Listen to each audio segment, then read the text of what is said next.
Okay. Hello. Hi. All right. I'm Gabby. Nice to meet you. I'm Glenise. Nice to meet you, Glenise. Okay. Are you ready? I am, yes. Okay, perfect. I will get started. It was early in the morning, and the rain had been coming down steadily for hours, leaving the morning with a dark gloom. I was on my typical walk to school, midway through my junior year of high school. I remember standing at the corner of a mildly busy street, feeling the weight of the day ahead of me press heavily on my shoulders. My mind had been swirling with my own thoughts, worries, doubts, and so many frustrations. Life, as it often feels to a teenager, had been heavy, and I wasn't sure where I was heading. But then, in the midst of it all, I saw her. She was standing alone on the sidewalk, her posture slumped and her eyes distant, as if the world had become too overwhelming to bear. Something that I had felt that day as well. It was the kind of look I had seen too many times before, but this time something in me stirred. She wasn't a stranger to me. I didn't know her name, or even if she went to my school, but I knew that look. I knew that pain. It was a kind of sadness that didn't need to be spoken aloud. It was a kind of sadness that sits deep inside, unseen, but felt by anyone who was willing to look. In that moment, something in me abruptly shifted. I knew I couldn't just walk past her. I knew at that very moment I had to reach out, say something, anything. I didn't have a plan, and truthfully, I didn't even know what I was going to say, but I couldn't ignore the voice in my head that urged me to walk up to her. As I approached, I softly asked, "Are you okay?" Her eyes met mine, red and puffy from what I imagined to be hours of tears. I thought she would turn away from me, but to my own surprise, I sensed a sense of relief from her. While I didn't know this girl and she didn't know me, she felt a comfort in opening up to me in that moment. She told me she had just gotten off the phone with her mom, and her grandmother, who had been battling cancer for nearly a decade, was nearing the end of her fight for her life. The uncertainty, the pain of not knowing what to do or how to process this news was so clearly overwhelming her. After a moment of silence, she spoke.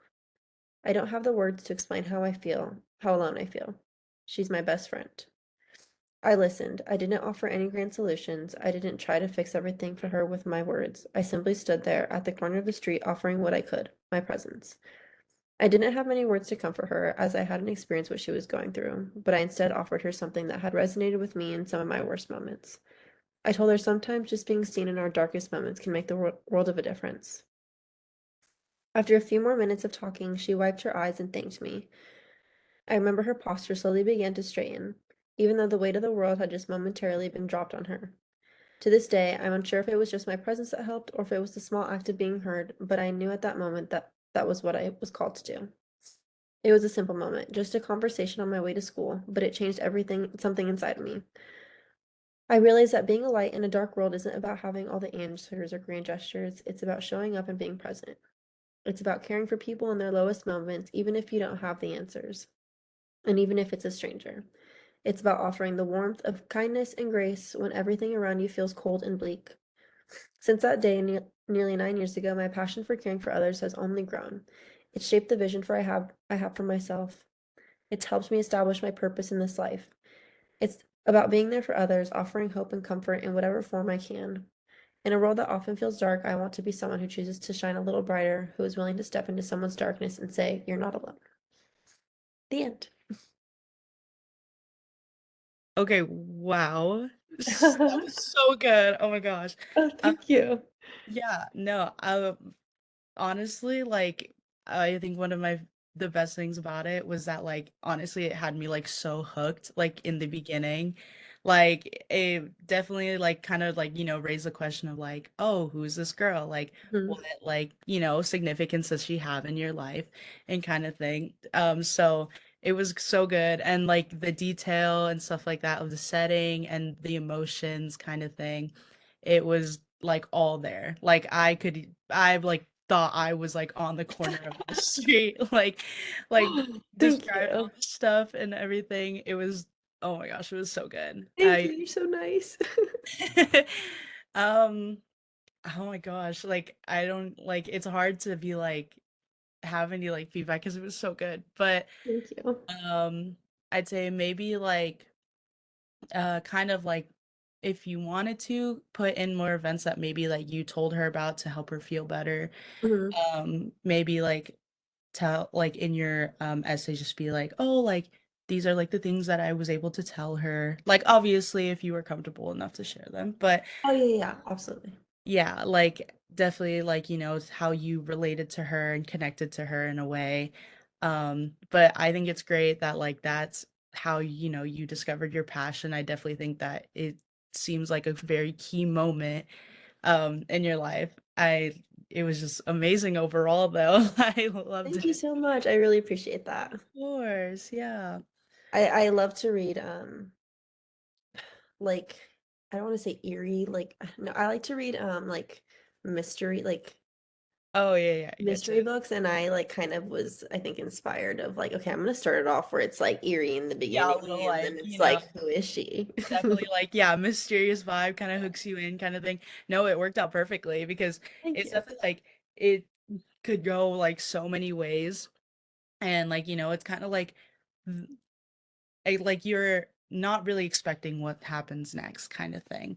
So I definitely when I heard it, I was like, okay, I was what like is this girl like gonna do something bad or is she like like when you were describing like the puffy tears and everything like that, it definitely like hits like that emotional sympathetic side. Hmm. So I was like when you were reading it, I was like, oh my gosh. I was like, no. It's like it felt like I was reading a book and I was like, oh my gosh, like this is like terrible kind of thing. Like it's so sad. So I definitely say like the connection in between like the emotions and stuff like that, like it's perfect. Like I think you definitely have like the vibe of like, like the mysterious kind of books that you're talking about. Hmm. So Thank I you. think I you appreciate hit it it. on the nail. Of course. Yay. Thanks. Yeah. Okay. So are you ready to hear mine? Absolutely, I am. Perfect. Let me do this I'm one. gonna take notes while I do it, so I'm gonna look away, but Yeah, no worries. Don't even worry. All right. Okay. So I never knew my grandpa very well when I was younger, but one thing I did discover at a young age was one of my favorite passions. For as long as I can remember, I always felt drawn to cooking, whether it was culinary or pastry cooking. But because fate has a weird way of working, if it wasn't for my grandpa, my passion wouldn't have been discovered and it wouldn't have been my career choice to this day. When I was around 11 years old, I remember my family and I being invited to California so I would be able to meet my grandpa for the first time. My mom did not speak of him much, but one thing she never failed to tell me was that he was a chef at a big casino. I faintly remember the events that happened on that trip, like where we stayed or maybe the vacation to the beach, but one memory still clings to me this day. The first day my family arrived in California and I met my grandpa for the first time. I remember walking towards the double doors of the casino, filled with curiosities about what my grandpa looked like and, well, what the inside of a casino was like. I remember the dark atmosphere being lit by the colorful flashing lights of all the different slot machines and games. I can faintly remember my brothers and my parents scolding them for the lighthearted jokes about going to win some money at the slot machines. As we walked further into the casino, I remember walking towards a restaurant that seemed exclusively for people with a lot of money. I remember the dark red velvet seats and the dark interior that was lit up by candles on the table and on the walls. While I was taking in the mesmerizing interior of the restaurant, my thoughts were interrupted when I saw a man walk out of the doors of what I assumed to be the kitchen, walking towards us with a big smile and with certain features that resembled my mom's. I remember the warm embrace he trapped me in upon seeing me, and the tears that were in my mom's eyes after talking to the man in the white chef coat. He then introduced himself to me as my mom's father, my grandpa. After small conversation between my grandpa and the rest of my siblings, he came back to me and told me that my mom had mentioned I had a talent for baking. I stayed silent, but I gave him a nod and a small smile. He then told me that he was the head chef of the pastry department in the kitchen and proceeded to follow up with, now, if you don't tell anyone, I can show you the kitchen and where I work, but if only you can keep a secret. I remember the excitement that filled my heart as he took my hand and led me towards the kitchen doors. As we walked through the doors, I could see the people in chef coats pacing around with pots and pans, along with servers coming in and out with trays of food. I remember the distinct smell of garlic that filled the air, and it made my stomach churn in hunger. But what caught my attention was the chefs who were lining up the tables with multiple desserts. I remember watching them out on the finishing touches, whether it was a gold leaf or the topping off the dessert with a chocolate spear and powdered sugar. My eyes lit up in admiration, as these were the most exotic and intricate desserts I have ever seen. My grandpa proceeded to greet his fellow chefs and walk me through the whole process of how to make the desserts and how they plated them to make them look appealing to the eye. I listened with intent and made sure to make note of which dessert I wanted to order after dinner. After the tour, my grandpa took me outside to join the rest of my family to finally eat the foods I saw made in the kitchen. But I could not think about anything else except for the pastries. That was when I realized I wanted to be just like my grandpa. This trip changed my life in more ways than I realized. To my family, it was probably another one of the many trips that we have taken to California. But for me, that trip became a staple in my life and can be considered the moment I took the first step in deciding to pursue my passion as a career. It is so important to me because I remember the rush of stepping into that kitchen for the first time and seeing the chefs hard at work and thinking to myself, I want to be like them one day. If I never went to meet my grandpa in California, I might have never wanted to become a pastry chef. I do not talk to my grandpa as much these days, but I know that there is one thing that keeps us connected, and that is our passion and love for cooking. Being able to see those chefs cook to make food for customers with love and determination has made me the person I am today, as I'm now working as a line cook in the kitchen. As time goes on, I will work my way up in the food industry and hopefully become a head chef just like my grandpa was. So, even though I'm not close to my grandpa anymore, I will always be grateful for the opportunity he gave me, and it helped me unlock my passion for cooking and has given me an ikigai, which is a reason for being. Oh, I love that ending. That's such a good ending. Thank you. You're welcome. That was so good.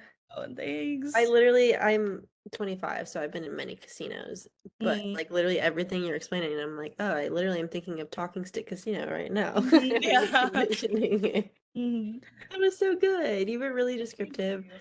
Um, and I that's something that I've always kind of really struggled with, and I like that you added a little bit of humor in there too every Mhm. now and then just very good at detailing, like adding details about like your setting and again your characters. And I felt like I could also just like smell the garlic and envision the pastries, and my mouth was salivating. So you did a great job. Thank you. It is hard giving suggestions because I can tell you're also you're a strong writer for sure. Oh gosh, I wouldn't even know where to start. It's definitely the reading of the books, I'm telling you. Like, I yeah. love reading. I love reading. I love Me Words are so too. fun. Yeah, I mean, it helps you because like you find inspiration from that, and then you're like, okay, what's my writing style? Yep, exactly. You definitely did a good job at like tying a little bit of like there was little giggles. I had a little chuckles in there, so Okay, I'm glad. I'm glad. That's what I was aiming for. that's so cool. You're going into being a pastry chef? Yeah, I definitely pastry chef and also like kind of a little bit into culinary, just like the regular kind of Mhm. cooking. I mean, as of right now, I work at like just like a normal kind of I work at like a wine bar kind of restaurant. Okay. So it's but from what I've heard, it's a good place to start. So Tostinos? I do actually. No way. That's crazy. I do, yeah. I love Um Tostinos. yep, I love it there. It's my favorite. I love making the bruschettas. It's Yeah. definitely never a bland day working there Yeah. at And least. like you said, I think it's a good start too to kind of just like it looks good on a resume. That's a very well-known place, so Yep, exactly. that's a great thing. Okay, I'm trying to think of suggestions. So I don't think I really have any. I know that Mhm. probably isn't good. I genuinely just would say, I mean, you were already very descriptive. I feel like I could envision, like, I don't want to say, like, be more, add more, like, personal reasons. Like, I don't know, like, oh, why didn't you see your grandpa till that age? Or, because, like, that's super personal. And it's like, Mhm. again, I don't know if you want to share that as well, but No, yeah, I definitely think I could add it in there. I don't think it's like crazy personal, so yeah. um yeah, okay. Yeah. Yeah, like, that's, like, the only thing I can think of is, like, maybe just, like, a little extra background is, Hmm. like, would be cool, but, like, I don't think it's necessary. Okay, got it.